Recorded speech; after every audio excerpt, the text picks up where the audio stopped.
Alors, prêt pour une plongée au cœur du budget 2025 en France. Ah oui, ça promet d'être intéressant. On va décortiquer un article vraiment captivant publié par Mamoun Acharki sur l'opinion des jeunes, budget 2025. Barnier sur la sellette, Macron sous pression. Un titre qui donne le ton, c'est clair. Vraiment. L'article met le doigt sur une situation explosive en France. Un contraste saisissant avec le Maroc, qui adopte son budget 2025 sans aucun accroc, comme le mentionne l'article. Oui, c'est assez frappant de voir ces deux approches. Vraiment. Alors, pour comprendre ce drame français, il faut d'abord parler des acteurs principaux. Michel Barnier, le Premier ministre, est sur la sellette. Son gouvernement est au bord du gouffre. Tout à fait. Et face à lui, une opposition qui ne mâche pas ses mots. Exactement. On a la NFP, la Nouvelle Force Populaire, qui dénonce des coupes budgétaires trop sévères. Et de l'autre côté, le Rassemblement national, le RN, qui juge que le gouvernement ne va pas assez loin dans la réduction des dépenses. Ah oui, et n'oublions pas les taxes, sujet sensible comme toujours. Mais au-delà de la France, l'impact de ces partis peut se faire sentir sur l'Union européenne et l'économie mondiale. Absolument. L'article souligne d'ailleurs ce mécontentement généralisé. Et avec une majorité relative à l'Assemblée nationale, le gouvernement est dans une position très fragile. Oui, ça complique les choses. Et c'est là que l'article 49.3 de la Constitution française entre en jeu, cette arme controversée. Ah oui, le fameux 49.3. Un peu comme pour la réforme des retraites, qui a déclenché des manifestations monstres. Exactement. Utiliser le 49.3 pour le budget 2025 serait perçu comme un aveu de faiblesse, un risque d'embrasement. On imagine, ça risque de chauffer. Mais concrètement, est-ce que ce budget pourrait faire tomber le gouvernement? C'est une possibilité, oui. L'opposition peut déposer une motion de censure.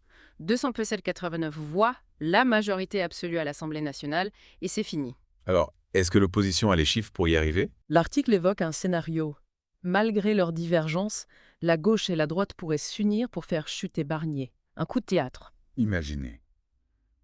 Et si la motion passe, quelles conséquences? Changement de Premier ministre, voire nouvelles élections. Une situation très instable. Et si le budget est rejeté, on fait quoi? On se retrouve avec le budget 2024, une impasse budgétaire et politique. Un pays incapable de planifier et de financer ses projets. Catastrophique.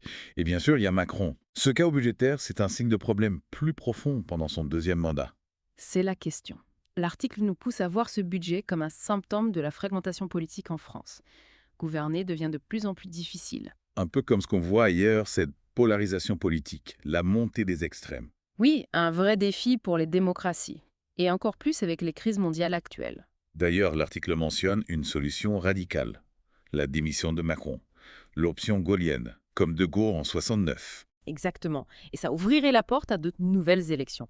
Imaginez Marine Le Pen ou Jean-Luc Mélenchon à la présidence. Un vrai thriller politique, on retient notre souffle. Oui, beaucoup d'incertitudes. Personne ne sait comment ça va finir. On va décortiquer tout ça ensemble, essayer de comprendre ce qui se cache derrière les chiffres et les discours. Si on imagine Macron qui démissionne, il faut se demander qui pour le remplacer. L'article met en avant deux figures qui pourraient tout changer. Marine Le Pen du Rassemblement national et Jean-Luc Mélenchon, figure de la gauche radicale. Deux visions de la France complètement opposées. L'article de Mamoun Acharki met le doigt sur les enjeux et les risques de voir l'une ou l'autre arriver au pouvoir. Oui, absolument. Le Pen présidente, ce serait un tournant majeur pour la France. Imaginez l'impact sur l'Union européenne, les alliances internationales et même le modèle social français. Et avec Mélenchon, on peut s'attendre à un vrai programme de rupture, une remise en question du système économique, des changements radicaux dont on ne peut pas vraiment prédire l'impact. C'est clair, une élection présidentielle anticipée plongerait la France dans une période d'incertitude totale. Au-delà de ces scénarios politiques, l'article de l'opinion des jeunes nous amène à nous poser une question essentielle. Est-ce que la démission de Macron résoudrait vraiment les problèmes de fond? Ah, c'est la grande question. La crise budgétaire, c'est peut-être juste la partie visible de l'iceberg. On a une crise de confiance dans les institutions, une fracture entre les élites et le peuple. C'est vrai. On a l'impression d'une perte de repères dans la société. Alors, la Ve République, ce système qui a garanti la stabilité pendant des décennies, est-il encore adapté aux défis d'aujourd'hui? C'est un débat qui traverse la France. L'article de Mamoun Acharki nous montre que les enjeux dépassent le simple cadre budgétaire. On parle de l'avenir de la démocratie, de la capacité du système à répondre aux citoyens. On parle de réinventer le modèle français pour le XXe siècle. Et pendant ce temps, l'article mentionne que le Maroc observe la situation de près.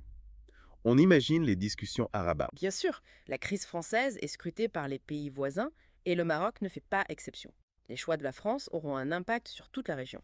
Ce qui se passe en France nous concerne tous, finalement. Et cet article nous donne une analyse claire et accessible de cette crise politique et budgétaire. Tout à fait. Mamouna Chaki nous invite à aller au-delà des discours simplistes, à comprendre les dynamiques complexes de la société française. Et au-delà de la France, l'article nous rappelle que les démocraties occidentales font face à des défis similaires. Populisme, polarisation, crise de confiance. Oui, la France est peut-être un exemple, mais les questions qu'elle pose sont universelles. Comment concilier liberté et cohésion sociale? Comment garantir la stabilité tout en répondant aux aspirations des citoyens? Comment réinventer la démocratie pour le XXe siècle? Autant de questions qui méritent d'être débattues. Et c'est là que notre deep dive prend tout son sens.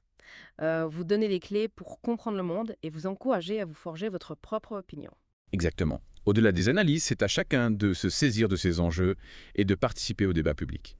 La démocratie, c'est l'affaire de tous. Tout à fait. Et pour conclure ce deep dive, on aimerait vous laisser avec une question. Si le système politique français est en crise, quelles sont les solutions? Quelles réformes pour que la France retrouve sa stabilité? Une question complexe, qui demande des réponses nuancées. Mais une chose est certaine. L'avenir de la France se joue maintenant.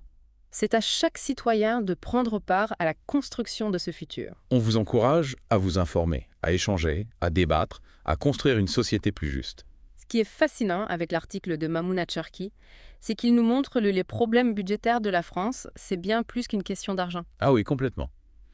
On est passé d'un débat sur les chiffres à une réflexion sur l'état de la démocratie française, sur la capacité du système à s'adapter. Oui, c'est un point crucial. L'article nous invite à nous interroger. Est-ce que le modèle politique français, autrefois symbole de stabilité, est en train de vaciller face aux nouvelles réalités? Une question qui fait écho à ce qu'on observe dans d'autres démocraties. La polarisation, le populisme, la défiance envers les institutions. Exactement. Des symptômes d'une crise plus profonde qui nous touche tous. C'est ça. Et c'est en comprenant ces dynamiques qu'on peut espérer trouver des solutions, des pistes pour réinventer nos modèles politiques. Oui, pour construire un avenir plus serein. Alors, quel est l'avenir de la France? Va-t-elle réussir à surmonter cette crise, retrouver sa stabilité politique? Difficile à dire. L'article de l'opinion des jeunes nous rappelle que la situation est volatile. L'issue de cette crise budgétaire aura un impact profond. Oui, ça c'est certain. En tout cas, ce deep dive nous a permis d'explorer les multiples facettes de cette crise, de comprendre les enjeux derrière les chiffres et les discours. Et j'espère que cette analyse vous a donné envie d'en savoir plus, de vous forger votre propre opinion sur la situation en France. Oui, allez-y. Consultez d'autres sources, échangez avec vos proches, engagez-vous dans le débat public. C'est en participant activement à la vie démocratique qu'on peut espérer construire un avenir meilleur, pour la France et pour le monde. Absolument. Merci de nous avoir suivis dans cette exploration du budget 2025 en France. Merci à vous. On se retrouve très bientôt pour un nouveau deep dive sur un autre sujet captivant. Avec plaisir. D'ici là, restez curieux, restez critiques et surtout, restez informés. À très bientôt. À bientôt.